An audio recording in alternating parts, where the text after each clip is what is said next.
Bueno, este proyecto consiste en tratar de averiguar cuáles son las competencias, aquello que nos hace competente en nuestro trabajo, para personas que quieren desarrollar proyectos de emprendimiento, pero presentan algún tipo de discapacidad, fundamentalmente discapacidad sensitiva, auditiva, visual y también aquella tipo de discapacidad que entendemos como motórica. Por poner algún dato encima de la mesa, sabemos que la propensión a emprender de las personas con algún tipo de discapacidad es algo menor. También sabemos que es una de las vías importantes de inclusión en el mercado laboral y, por lo tanto, de autonomía para estas personas. Entonces, nos interesaba especialmente indagar un poco más en esa cuestión, una vez vista pues, esa mayor dificultad para insertarse en el mercado laboral y desarrollar un trabajo. Por poner algún dato encima de la mesa, de 2016, según la encuesta de empleo de personas con discapacidad, pues bueno, su tasa de actividad es exactamente la mitad que la de las personas sin discapacidad. Estamos hablando de un 35,2% frente al 78% de las personas sin discapacidad.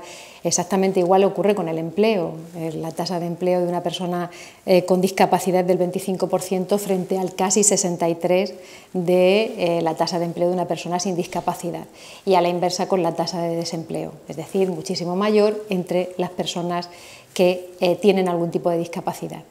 Y concretándolo ya en el tema de emprendimiento, que podríamos asimilar pues, a los trabajadores autónomos, a los trabajadores por cuenta propia, pues hay casi 5 puntos de diferencia entre una persona con discapacidad, cuya tasa de emprendimiento puede ser, o trabajadores por cuenta propia de un 12%, frente a aquellas personas que no tienen discapacidad, donde asciende casi al 17%.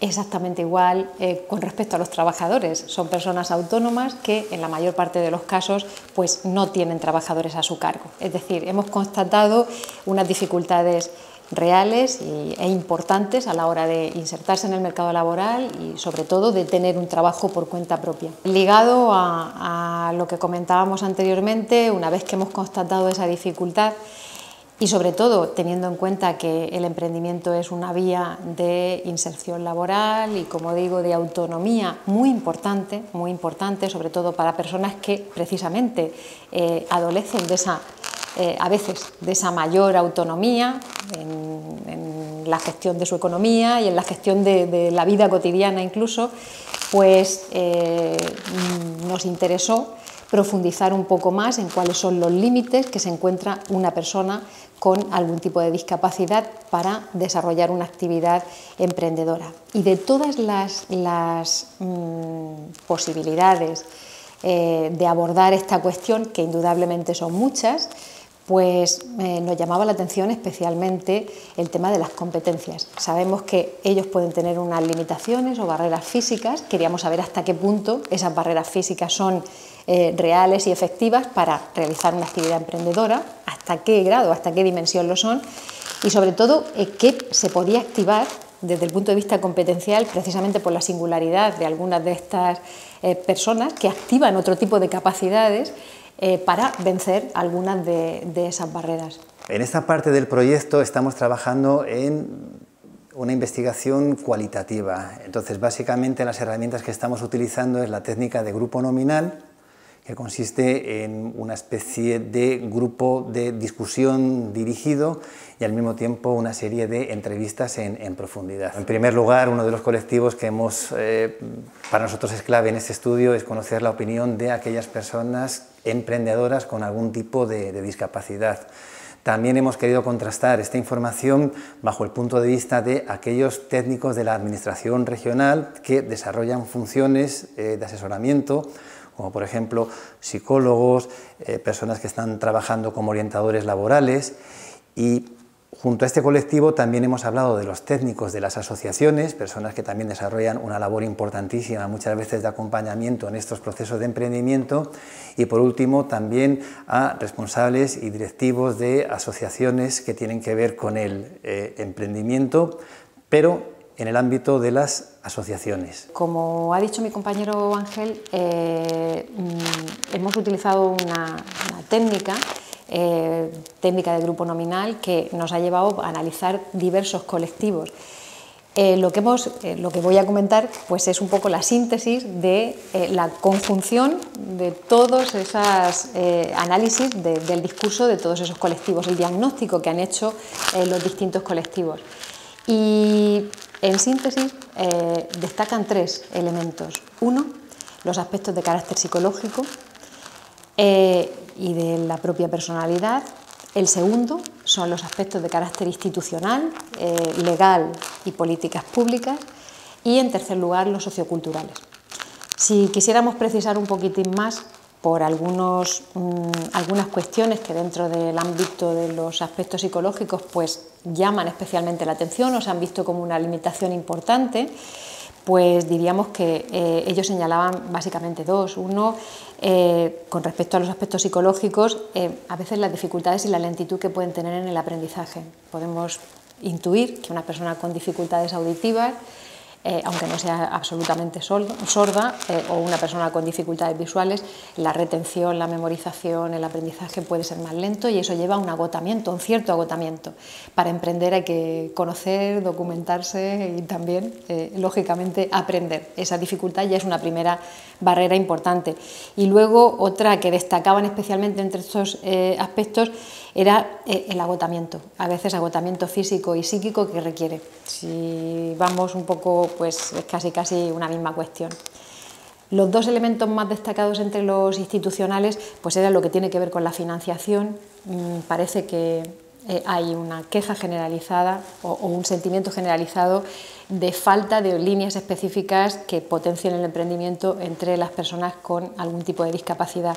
Y en segundo lugar, una formación específica también, que de alguna manera alivie las barreras que se encuentran desde el punto de vista físico y psicológico. Si se tiene una mayor dificultad para el aprendizaje, pues quizá el dotar de un mayor número de traductores, apoyos en este sentido, apoyos técnicos, pues podrían ser elementos que se sugieren como iniciativas para vencer esas barreras.